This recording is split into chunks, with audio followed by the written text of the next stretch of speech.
Ka inga uvea, ka inga futuna, malo la koto kataki, timor te maua o le ne temi whelawei.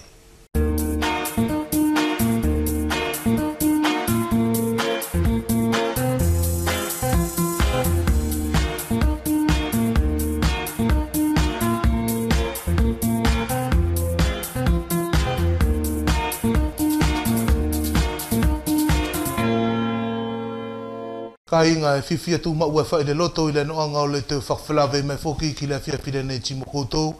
Tia ki le noanga li o le tau te whakatasi mai le nei aso. E te avatua whai ala whaka apa kia koutou furi. Malo le noanga li o koutou kataki timo le te maua o le nei temi whelawe. E matala ko le aso nei ka inga te soko te whai ali le vai whakatasi mo koutou a noanga la maririe o motua nei o tātou uvea whakawhelaki ei timo futuna nei. Ka e ki le noangari o le tuku atu, o le masaungari o matatou na teuteu i kine nei le whewhila, o le nāsia whalongo ka inga kai kotou tio mai muki ai, a le ia na kakuai a le tuanga ane nei ko soana tu whele, whakawhelawe ki le matu o tapu le nei o tātou tausi palokia, o le palokia o tātou whutuna nei i Singave, a le potu le nei o patele Lomano Kawai Tupu. Patele Lomano Kawai Tupu e te whamalo atu malo le anu angalau kātaki, malo foki timulau te anga te tarimari e whakaafe ko te whai mai ki te koe le aso nei. Malo soana, te toe liu whakiat whai ana whawhetai, mo whamalo ki te koe i le pano anga whari o le mauri o le nei aso, mo kātaki, malo lo i le whaksoko ai whai o whasinganga ai furi e ke anga tūraki. Timule ia toe kakumai ke whai a Whelawei. Patele matala masaunga tau al vasale ne ku oki na ke anga yo tuka to mai ale kamata anga lo vokasi ku ke iyo maori ka kumai ki la karne e taso ko tulo la sine patele o fa pla anga fuka oki mai ina nafi temne ku ke no foi lo ke to li mai ai o tau si palokia ilo palokia na ke tu poi te potu potu ai ko le fefe aki patele le no anga timole kamata anga o la nga o anga tafito ilo palokia le nexingave malo soana o ingalo mole nei a konga keve sini mai ki ai ti mole kola ne ai kau anga longo i le ala kau au nga o i le palokia o anga fai pere la ku anga tuku atu i le vasa ko kila kostasia ia fi lasi e longo ai fai le ai kau anga lo ina e fai ngata tali e le vaseria la e pati ai a sesu se ia talimari a profeta i lon whenua tatonu. Ti na awha iau mele nā mala lo ina e au e whaingata. Ka konere ia e whawhiwhia ki te au. Tari e kore ia laku au o au mōnga o iwhtuna nei, koe kau makeke. Koe saknake e, koe kau muri, koe mwhai a ngā. Na ko mātofu kia la e nofu kautasi, e saknake to o i le lona masa e whakawhalani kau misionea. Tiko lona winga kau misionea la ia e se au lato no whamau. Wanganga per kau pātere o le tiosesi. Kau pātere o tiosesi e mauri whai lato i lo lato tiosesi. Kako mātou wala e misionea e au whai mātou ngā oi o saknage anga per kontra e kako whai ki whetu taktoru ka pau ku loto pule te liwake ti te liu malo tiko ia ia ka fifia ile au muanga o nei a fetu e ka no foi ftuna neira tali ka ku so ko mai fal kalanga ia ana kol pule le ligi ila to wala tak tak ia ma ol fukal tazira tio ki tiano ki tanga o istas fenu ka kol ne le fifia aula ko o muanga o mai ki tato Patele anga mo baba mai ki amato le anga mo fasnga fai o fatutunga oi a au ilo palokia fatasi malato e takitaki atu ko tasfralo tu palokia le o singa vene malo sona le anga le o fai taki ole o nga oi anga ti tari matala ki tato e se tataulo a fasinga fai ala nga oi anga ilo tat motu ala lo tato tiosesi mo la fenua itaia Corneli e formalie i le tiosesi tātaura. Tari e koinofo al makekereia o le mauri tātou kol kakai. I makekereia o tātou aliksau mo tātou tamana aliki. I le ia tuu whakireia tosi na whai e mo seniolo kilano o winga mula kakumai le ia toa al parokiala. e tonu ke kaunga e fatasi ula liksau mo kawaliki tari e koli e fogi e lotu lato ki le nei fai al lotu e to ang fai takira tiko ye ria e pacha iau fe ngau fie kona fuli e anga o fasoko o inga mo mauli le ia palokia kai tonu fuk ke fakaku au le liksau mo kawaliki ke flonga ke feilo aki ti mo forma ke fuki le tau taki mai fa singa konga loto au ki ai ke taki ai mo falau mali le ia o kakai o palokia ti mali ko le nei ale fono taki le ia palokia al fono o pastoral e faksai e au fa singa ne fuli loto au ke fasoko o winga ti mo falau mali ke matala ila to tim to koi mai lo lato kilo nga o ia tule tafala ti mali e fogi tasileia ia ale aliki e kau ile ne fono o palokia la e fonga ia asau mo kau aliki sagna kone fulia la felongoi il fono pastorale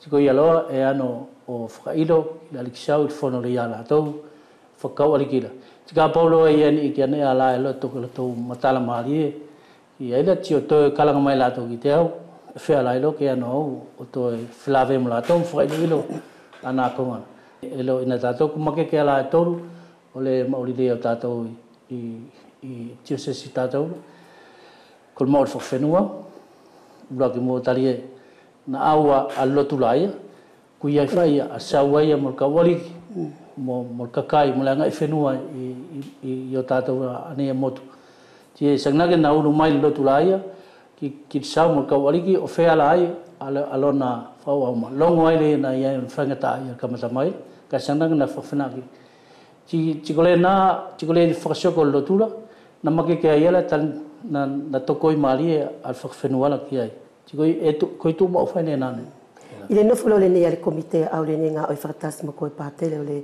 pastoral el palokia le ne o singa vene matala me lo potula ia mo fafofonga o le fkalikio singa ve ka mai ke moi malo e kau ki le komite le na ka mai e au e loto fai la to ke plestana na fai do au ki la to col fono le nei col fono ma inga ia o le palokia i mo il palokia ci tonu ke ia so na atakitaki so na plesta ka e langi ko ia e se wa flala ai ala to wane na au e kau pastorale ti patfai la to ke plesta fa ia o tak ka e tonu ai gola na lo ma o ke ia so na plesta ka sana ke no fa ia lo ku ma winga pul palokia e no ftu ma fa fukia le na fono ka sana ke ia al plesta ia mol ka fono le ia o le pastorale ko pule ala at kautasi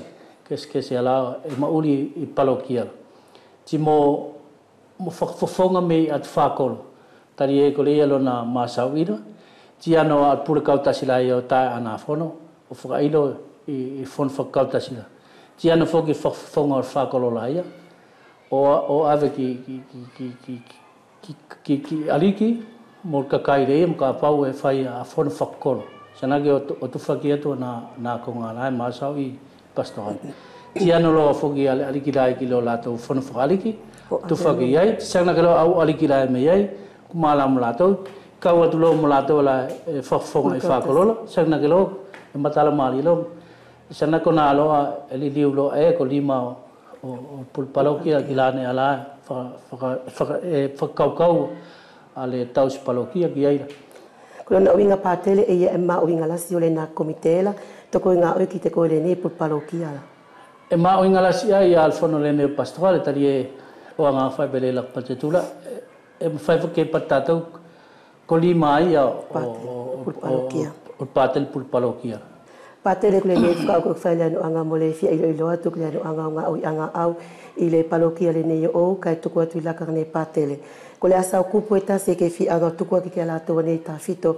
fa na tu planga ko ya fa to vocation la carne o winga ti mole vocation ne ke ma olia ko fa fa ke to pati ku to la vakia ka nga o yo ke sia o winga ti molo na so ko atu o winga lo mole fa o ki le ya temi va o ta o winga mole ne ya ma o le vocation ti e tala fai e col o anga fai pele la sa tu ia col kala ngali ala adikida e fai la kan fuli kai e a foki kai e lot fai tarisa o le tangata mo fafine na sori le atua tumule ia ne malia la mauli formala ma tatou ku kakumai ki motu ane yo tatou e fela ke anga tautaki al fakau mo loto le ia o le tupulanga mo le taine kai sagnage ia fai foki ia o anga fai pele ia la ku masau longo ile ia ku totegi kai fela fai ile ia le pule mo taktaki le ia le atua kilona ekersia fela fai ke anga foloto mo ani fanau pun mokpuna ke mulimai i le nei ale ala mauli vokasio mo forma mai tigola ku fra mo amfai ke matua ke tamana mo chinana ke tokoi ki fanau tali e mutala ile ia to mauli le nei temira u tio fa tato ki fa falala tali e wanganga per kalanga le ale aliki kai ele se ia son falpaanga itu i uvene mo futuna kai ai falpaanga o te ala ia tu uvene mo futuna kai sagna ke etu fa pul fa ia falkolo o le tu ala itali selo to ia sa ana on la kolo tali go on la kolo ena ai loto le ia o tangata mo fafine ena ai loto mafu o tamo mo tai ko ia fa kolo atu kai le ia feto ko ia tato winga mole nei vokasio fu maria ia tali e vokasio to fiane ne ai le ia to liu ku fasau se su lo na kelsia manam famalo la sia tu patele romano ko ye ke ko to fana tupulanga mata mai la kanei le nei to ko to patele kaleskato to ko ia to ko to matua ko to kata ki mai sau nei tuku ko to ponove kai ko to kata ki mai ka patele romano ke anga fakato ia tu al kato al vokasio ko to roto ki ai ki fa ulo ko to apompongi ko mato ko alofa timo polo wakiatu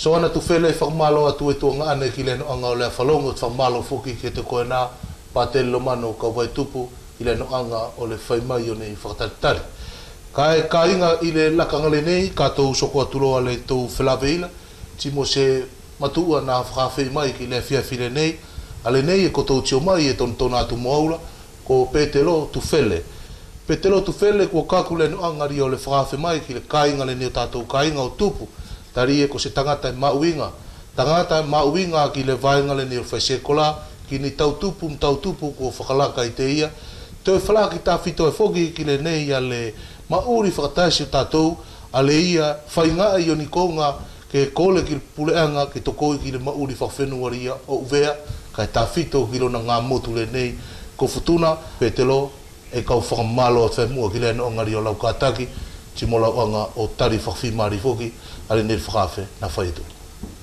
Io Apollo e whenai ke whakumuro kupatura e tukotu o ure nei a whawhitai mo whakamalo ki kupatura Apollo ka taki whaiwhakire nei aso te mo ore nei whakasira te e whenaki e mkaing fufuri e matamai ki i laka nei kau masau atu ai kolo ku ingo pedro tu fere au me tau matua Camilo Maria Iono e toiva lo mato famili ko le uruaki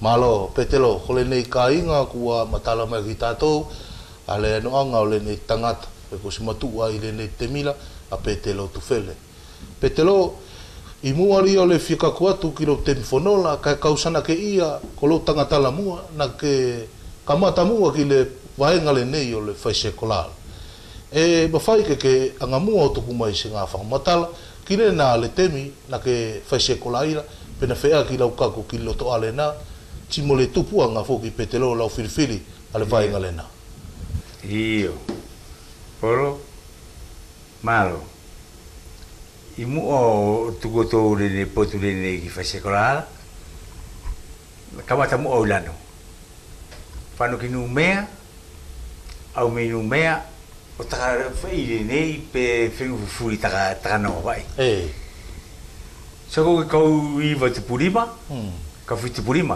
purima whai ngā sivi o sekolala ka leu le whau koe Ko te mirena e tenu ke safara ke mo to ke fasai. Toko ki maurira. Toko ki maurira. Fai nga sirio sekolala o Uruguai.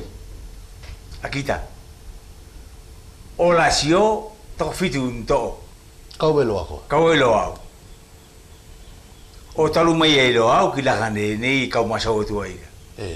Uruguai lo petelo tu fele o fai sekola. Fai sekola. Palo petelo. Kole nei kua matala ki te au timol kai nga tio mai le no angari o lau kaku ki le na le matani nga oi kol fai sekola. Kai taso so mai loa tari e ki le na lau fai sekola mai la. Na Uruguai loa le na le konga le ia ke tusi ilo tangatala ku kaku le no angor tio al kakai. Ale na le kakai na kutuku whanaki ki te koe ke au lao ave ala tau mokomokola ki le farfono le neo tātou. Ki tālanga i whasinga konga la aonga ki le mauriria o tātou whakatasi uvea tawhala ki ai mo futuna nei.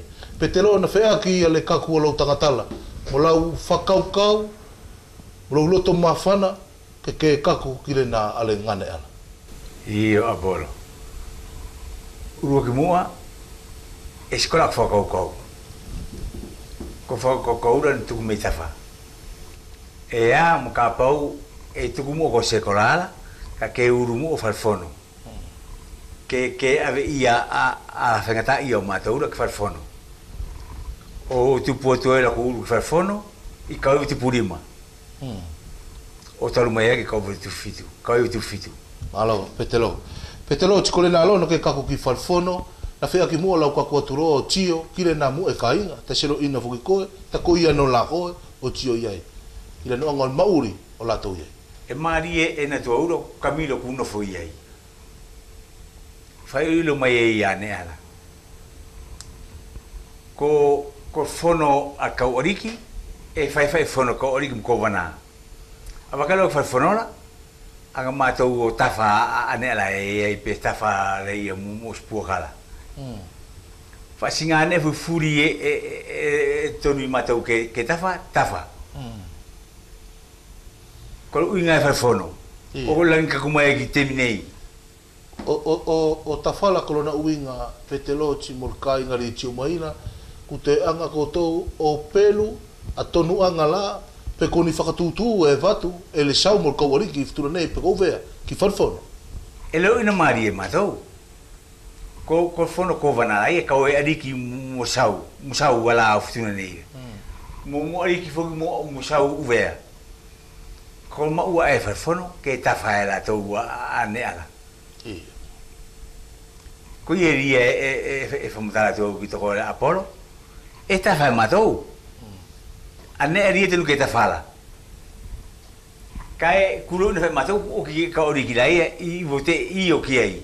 Tie e lo ina ale na kongala e sau mo ko oriki? E ai. E se lo I si ta lo la kanei. Pe kulo ina la to pe le ai. Ka ki te mirena le se lo ina la to. Ti se tu ani no fo goto pe te lo gire na la koto wanga o to e palu pe furusi a fa tonu a manatu mo tonu wanga a sau mo ko oriki e vatu ki koto. E ai. Kono uinga leia ko ngane na whawhonola, ko na e na uinga. Ko tawha o nea. Ko tutu o whasinga tutu ni e awake. Ia. Kai tupuru i elea, te anga kotou te peru ki whena ki tonu la e watu. E tupu i lea, o tupu ko vai o whenua ke ena whawhono. E lo ina whai matou, ko tonu sau mo ko oriki, ku whelaki. Ka konele ia e tu ke whawhonola, ko tofinga e whawhono. Ke ngana tau o tawha a neala, o ka pau e se whimari la tau ki ai. E lo ina whai e whawhono la tau, e whai kovana la tau mo neala, ko puani fuke la tuko ke I whono kovana ala, e lo ina matau e ang whana tau tio ia ane tawhitola. Kai se ane la tau kiloto. Tie, ko ngari ka te soko atu la petelo, whala vela, ki le nā whailo o te mi mauri whonola, ko matala ki teo ko fetu lima na ke no fo ia e petelo kona fetu lima la ko se as fasinga ne ke anga ta afi me ia ina fetu lima na ke no fo fono ko fasinga ne na ka ta afi me ia na ka fa di tio atosila o le ia fa e fenuara te sila o le ia o te itu ole e ma ufa estemi tira uau mo fa estemi tira uau ko ia e tu o ki to Apollo e se ne fono fa fono e no fai ka so sa fai ki fa singane ile na lau no fofoki ai la petelo ko anga o ila lasi na kau i le langa e koutou le na temila na fetu e lima na ke no foi ai ko nga o ila lasi e lima ko le apita matala fai ki koutou fufuri whakarong mai ne la apita na saere te mire na Camilo fa ue Bruxelles o tari mai le nane mo to singa o le nei ale nei sa le nei le khala ale o café io petero no fengo fie al fenga I ke langa na to singa o I ke masau mai ke ai fenga ta ai io kolari e fenga ta ai e fenga ta e fisangai ko I fisangai ko potu le ia o ka fono la fai fogi mo potu o kai fa fuki e fa longo mai tafa io o fesanga I le ko manatu petelo pe kolari e fesanga ia ka kone e tio to kone aonga ki mauri ri o ve moftunal espatia ao ka ko ino fo tatoura ina langala ko ino fo mo mitado ki se matala mai pe tari pe le ai ka ko to singa o ena fo mo muri fa tari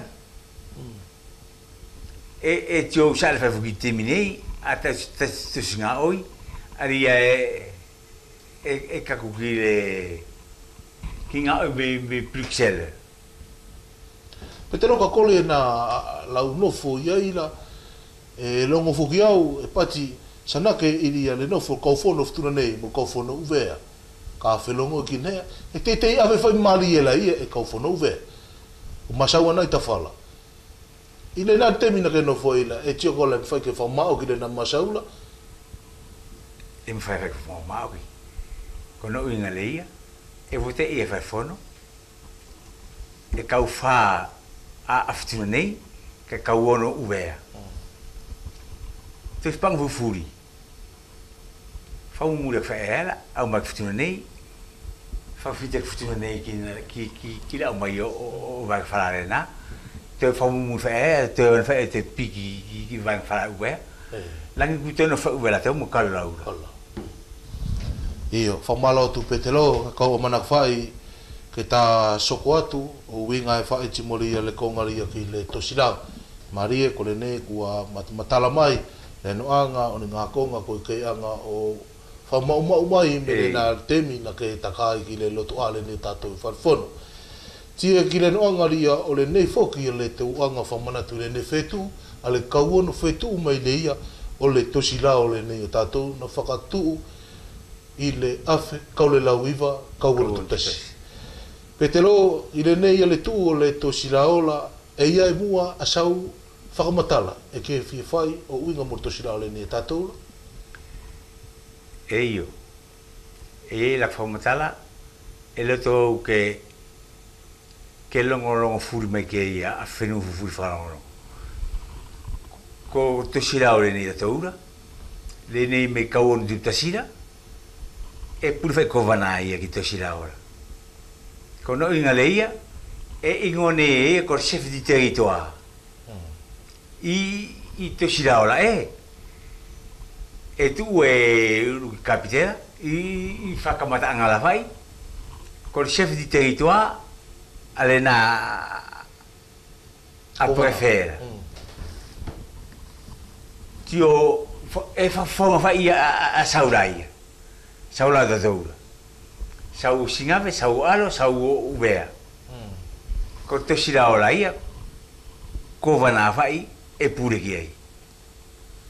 Sana ke loa ile na lau masau ki le na nganela, ko le atua ni aria aula. Ile na lo na tu uma ile ia, ko wana ria e pure ki ai, ki tosi lau. Ko la tu oni ki ai, e pui fai e pure fa la to sira. La to a to spanga. E se le tone fugia a pula ngalaia, ke paru fa lu vale a to spanga lai. Ko ngane fai le to e ke a ki ai a to spanga, ti a ki ai. O fai la pe leala. O fai la pe le wafu. O fai la pe ngane furi e aua. E on ki ai a to spanga. E pure ko vana e ki ai. Sana ke loa ko na lo na la pule e tu lo alo tatou la sau mo tatou ariki e so tatou lo ao ngalo ai ai e so tatou ao ai ko fonga la ia tonu ela ke puri mo ko vana e fai anga ti fitongi e pure e pesaura ka puria a kovana ai to fai ese secretario general aton petelo ka kole nei foki e puanila fualo lo matala ki ai ina fetu e lima na ke no foi fonola na sima fai ke kakule no mo se tio ke tio ile na la ko ke no foi ele na kaku a tio ke fitongi to silao kaku fugu mo temi Camilo na o mai ki sau fituna nei au ki sau uvea ki sau singave ele ai kono i tupu ngaleia e te tu ko fono o fituna nei laia o sangai ki to silao au e Camilo fituna nei au Camilo ki nei telefono i alo fa fitila to biai tu punga fu ko fono rio na langa e tu fa la to mo sau mo ko oriki fa la pe fa kiko fa la pe machile ko tante fono na langa ka pau e kole na tu la to mo sau mo ko oriki kola na sfaka io la to ki le tonu angale na ku am Camilo ta ko puani la e fainga Camilo la ke pule sau mo ko oriki e venga la tae ko ta kulu na fugi ko tatou e koe mo la to furi e faro mai ko tanta futuna la ia e falo fa ki taratari tu pule ni ka ku tonu fa i ka fono le futuna ni la kere ai tire ai la to e si matala lo tatou ki le na ko nga pe kolaria te au te fesanga ia ki le na ko ngala e si matala tarie ko ia lau mokomokola e pule ko ne furia la to tangi ki ile te mila e whakalonga taila ki whawhala ti ko le whawhala le ila kulonga atu ki lau masaula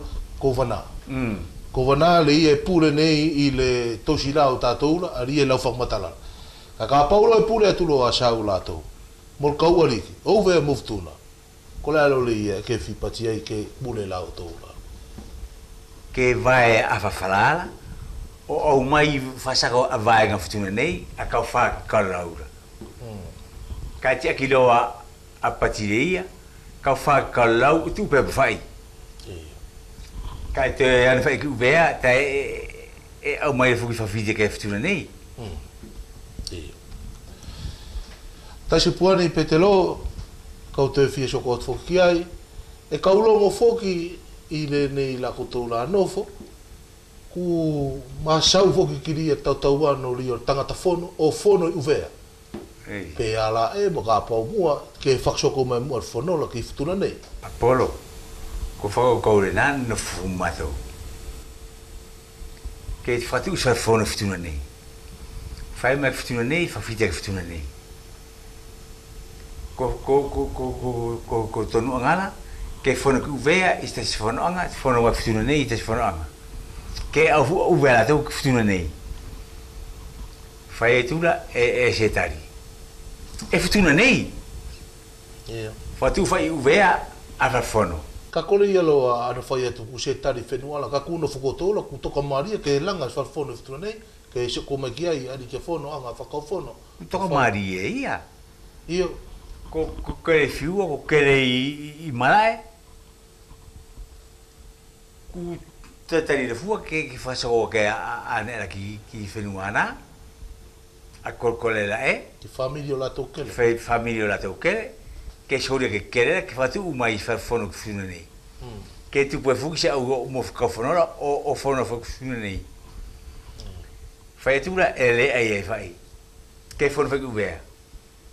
Whamalo tu petelo ki le noanga o le sokomai o nei whakataritari. Kai kau te whia soko atu mua ki le nā le temi na whakamao ki e tātou tosilao I le kaurtu tasila. O te whaiwhai ngā tau tolo ia ki atu whakaiki ki kimuri atu. Petelo matala ko temi le nā whakamao ki e tosilao la o lo e whetu walu. Na wheka ki lau tio ki le mauri tātou le nā lakangala. Ko se mauri na marifai, pena sisia, pena veri ai. E ai. Ko mauri le nā lakangala. Ina lakangala e. E ko mo whakarofa ai. E mo whai tātou ki hine ala e mo ua tātou. Me tua kau, me I uta. Wharong whai ki mwhai e tangata al mauri. Kai pai tō ko mauri le nā. Whakarofa ai. Ko whateri tua laia. I kaurima tupu I wala. Ko e kuvea. Musalo au I la masina te esperira. Kamata fai la tau ana kaunga le na o neala. O tosiraora. Ari kamata talanga ia I roa. Kamata talanga ia te tosiraora iei. Ko le mosenio le pasinona. Pasirino. Pasirino. Tokotasi e poto I la ngala. Tai whakawhalani, whau ua whuki. Ko ia rena na kamata I tosira ora. Katasi monu mea, whatau ki lalo ubea le na sauna langala. O se polo e whaumaoki. Kana whea ki rena le au a patele, po moseniolo, au mai ke molautio le na temi kilo na whea whea ki futuna nei. Ana longo ki tosilao tātou ke tō te tuar whalani. E ai, ko temi le nā e pai tō ki tō, ko whaaro whaoki. Tai, e whai lovena whoki e whtuna nei la tō e... Mo whenu me uvea. O lovena la loa ki le nā whatkongal? Ki nā kongala e ke I tato ki pura wharanira. O nā winga na whakamake ke I tātou e lotura? Whakamake I tātou lotura. Ke I tato ki pura wharani. Kantonu e pura Amerika tato. Malo, petelo. Petelo ko la kupuri e tau sā me te koe na whakalolo whae mauri le nā lakanga. Ko le whakalolo whala petelo. Se ngā tō fua I le nā fua le kongari na ke pati mea ki ai ki tai mo le kele. Ko hai ki whasingane o le mauri le na ke tia na whakalolo whae. Kong fufu whae. O whae la pelea. Pene la vala. Te whea ki mauri asfuri. Al mauri ri o lot whale asfuri la. Ko mauri lo asfuri. Ko le aso ko maua angane e ke kai. Mo le aso tatakano whai tato I le mtua. Tutu satu ia la ia e noa. Kusinga mangiti e na iai. Tatakano whai o ano ki sekolala. Periliu mai me sekolala. Ki se au matu ala e me whaingasangala. Tatakano atu e whai. Ko kai ki le whiawhi. Sea ki ala ke potu ala ki le vai e takon tasi e ko ngai mau inga tawhito ki mau I o tangata. Ko vai mon malama ria ki malama. Ko le vai e no fufina e aso mai vai. Me riua. Fufua tatou me riua me safu. O au ko ngā vai e ia askatoa. Ko malama. O su vai me riua lak mo ko ton fango ke asu mai e ia vai le na temi. E ai e tio e ka whawai.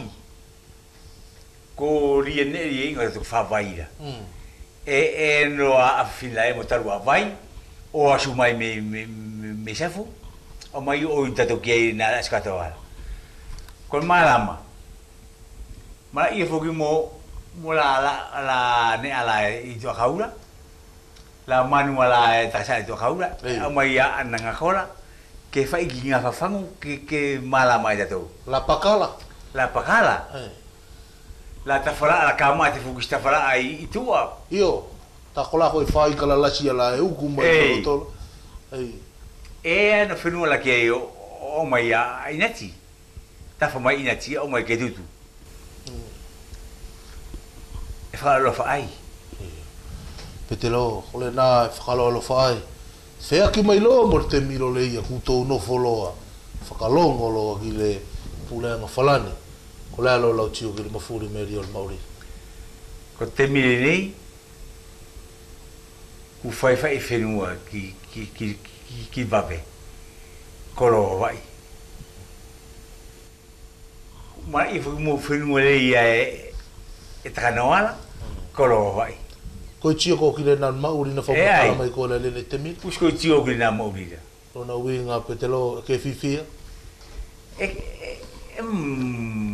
matara vai ke fifia kai I te fuki ko fasinga mauri le na mangola molene mauri la kai mari fa mango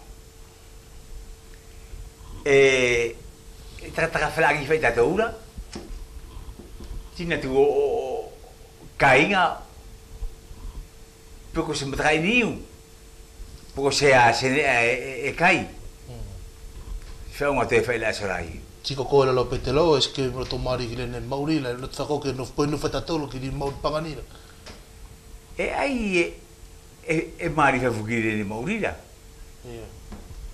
ta ku toe ku sa la de moa ka ki te au ku mari fa na mauri la I ta fa fácil ti sana ke ko lo to la lo mariela ku tu ka to fai ki le mauri o pule anga to ko mai ki ta to le temi kai a fuki ko mauri la e fna ki fa ia ti e petelo ko tu ku atu le fa ko ki le ta fa la vele nei sakina ke kolena le tonu anga na te ke fe le foki ti na fe le ai foki I fe no ai me chapena o kako ki kau no tuptasi fama o ki ke to te tu le falani la eske no foi ti ke te fa fitilo si aso ki le na tonu anga tola ai este fa fiti esa malo petelo ta fa ki le no anga rio le fa vele ni tau atali e kua taka ku mai lo ki no fa ki e tu ku fa la wa te atu ni nga minuta ko te mai petelo na sanga e ia fai se mokomoko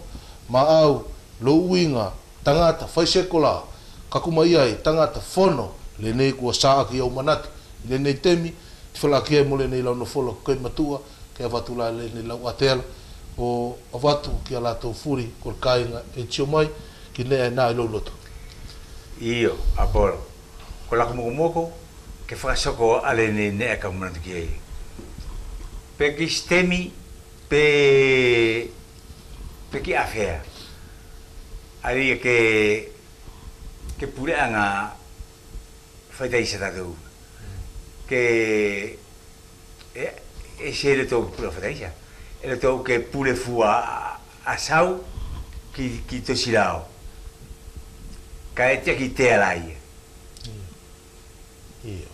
malo petelo kainga kolena le kato atu o le nei ale konga na fia masau atu le ne fiafi fakatasi e fai ti mokoto e fakatasi mai mo mau am petelo tu fele le fiafi nei ale ina to masau tafito ai na kamata mai ki le ia lo na mauri fai sekola tangata na kau ki ala to na tokoi ki le ia le sekola I o tatou whanau tafito tatou furi fai e to matala I laka nei na whakalaka I le temile nei na whaisia kola I le potule nei o Petero Tufele.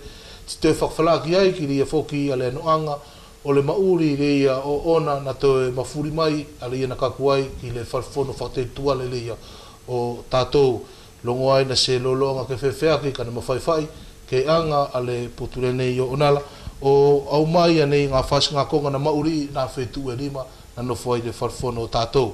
Petelo whakamalo la siatu ki lau anga o tari whakawhimari ale nei le whakawhi na whakasosa atu fōki ki lau potumatuala ke manu ia whai le ia lau teri riu atu le nei o soko atu le ia le mauri o omlo so e whala ke mo whanau ti mo mokpuna moko whai ke to e whala whai ki se tasi atu aso po tasi laka Iyo, Apolo. Ka inga ka tō soko mai le noanga rio le whalawhi e tātou i le whiawhinei ka tō soko atu ki whaiva mako tiko le mako le nei ka ko tō tiumai ki ai ko le lakalaka le whakaro le nei o ngahi ale ina tā i le aso kauru o tupuiva ale aso i le whakamanatua i alo tātou tetua le whalani i foki i le masino surio i le whetu luafe ka un fututasi.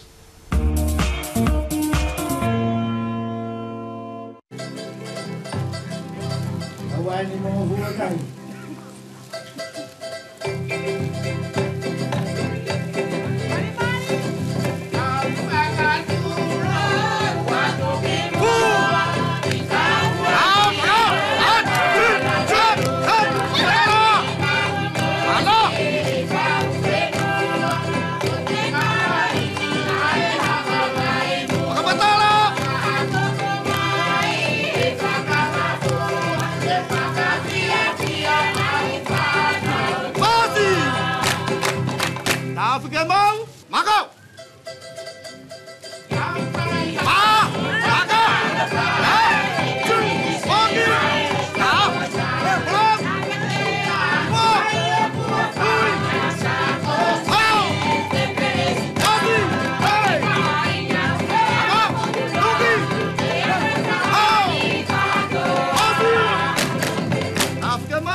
ke tu e kainga ka to sokot foki timo manatui foki e fi anga o te whaksama i ki tātou i aso anei are i whaksasa ngā pāki ari ia o winga timo le tosira ole ne tātou ko i tō masau e whai aso anei ki ai ari ia na whakasoko anei ko ngala i le fetu luafe tuputasi ari ia na whakamanatu mai ai i le nā foki fetula a le kauwha fetu ria o le tosira ole ne tātou.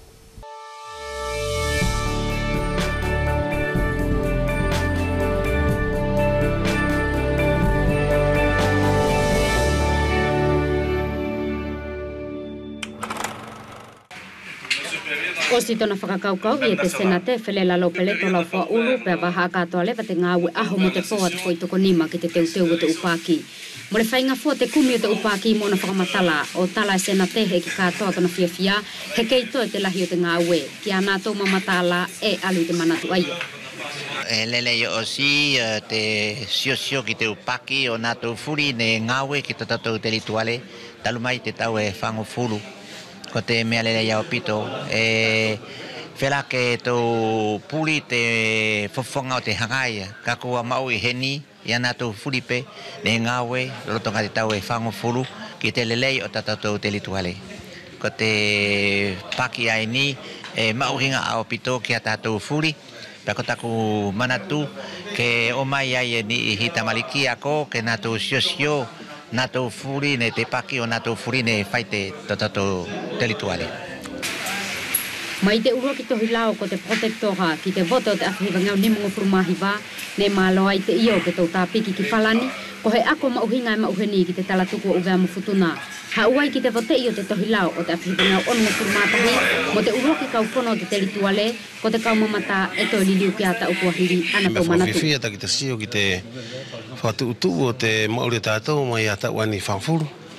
Pea e hange pe kua liu mai ki muri ki tau ni mawhuru mahiwa. E tau mai e asustele ne au heni ka ne au ilano te miaia. Ko ia hange pe kua te mauri aki pe te ukonga ne hoko te miaia mana tui pe te utame e isansoane. E moto umai pe mailano o kau i te konga ia ki moto liki. Pea ko te potu lewa ini o te upaki ani ku ha. Hange vukula ka te potu ani o mātou whono. E au manatu i opito ia nātou ne au maumai te whitunga whuma whitu o moto whono whakatahi. E mahino heki nihi tā whitu kua puri atu. Ka kona tōne moto maumai te miaia i te potu o kawariki pēr mo te potu pēla atu puranga kua aia nātou kua tō atu. Hange au manatu i tā whitu i papirio makapē.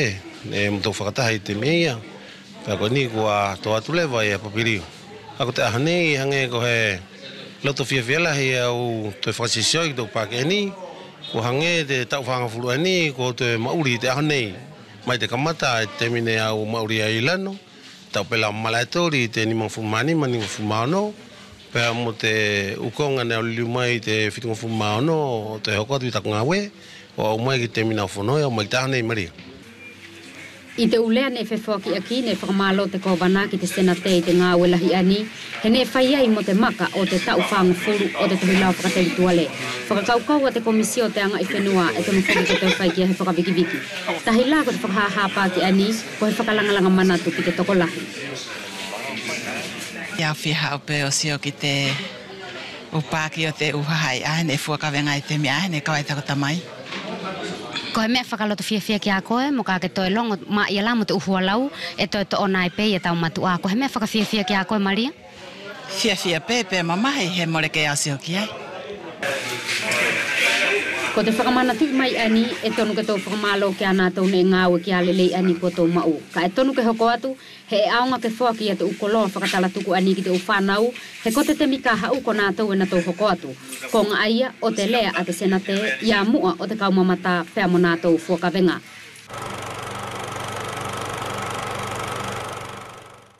Tito whakau mai lo kainga timo whaiva nei o lātou aria i le vaenga le nei o le masolo, ko le whamasolo le nei ka koto tio mai ki eila, ko le whamasolo a ava mafoa e mau tonu atuai e le tangata le nei ko soa nei tau kolo ti ko lau le nei ka loto anga o sua i atu ki a sangato Petero Sanele.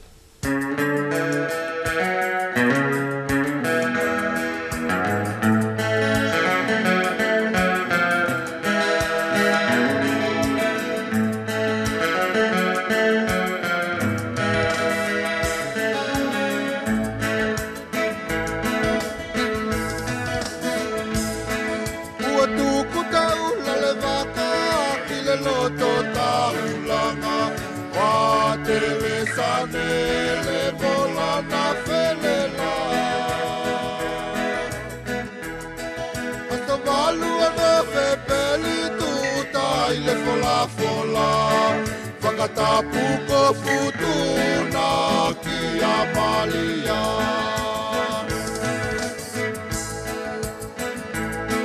Kua tuku taula le waka ki le loto taulanga Patele sanele volana felela Asta valuana pepeli tuta ile fola fola Whakatapuka futuna ki amalia Tau whakamalo Petelo Tau manavalofa Whakasoko E whakamawhola o le waseri E uvea mo futuna Mo le tai pasifika kato Tau whakamalo Petelo Tau manavalofa Whakasoko E whakamawhola o le waseri E uvea mo futuna Mo le tai pasifika kato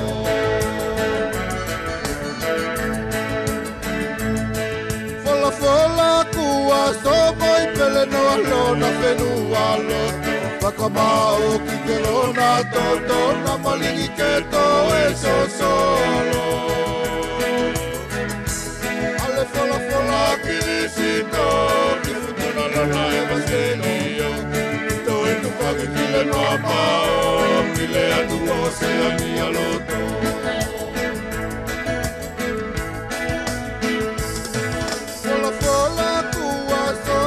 Pele no alona whenua loto Whakamao ki kirona toto Na malingi ke to e so solo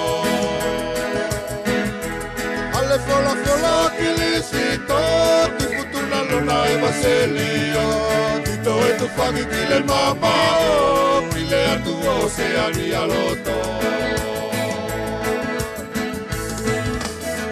Tau whakamalo Petelo Tau manavalofa Whakasoko E whakamawhola o le waseri Ki uvea mo futuna Mo le tai pasifika kato Tau whakamalo Petelo Tau manavalofa Whakasoko E whakamawhola o le waseri Ki uvea mo futuna Mo le tai pasifika kato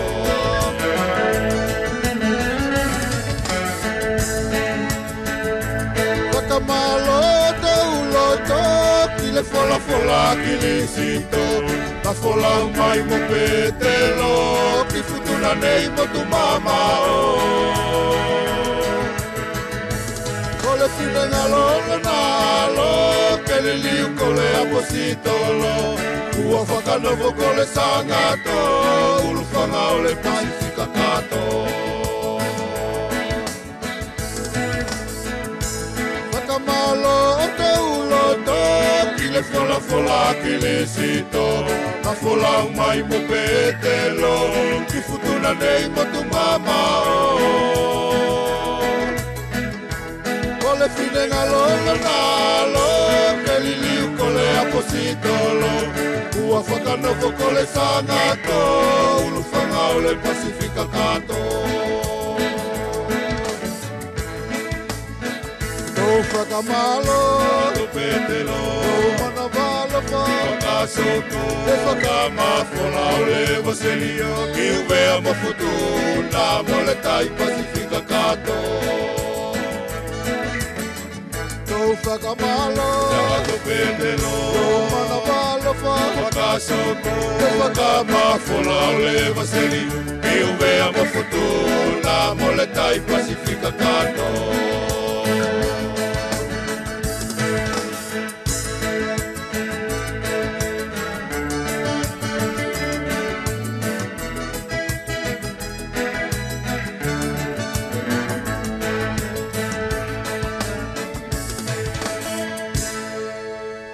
Kainga, ko le nā se ngatoa ngātu mo se whakawhalawe i matatou.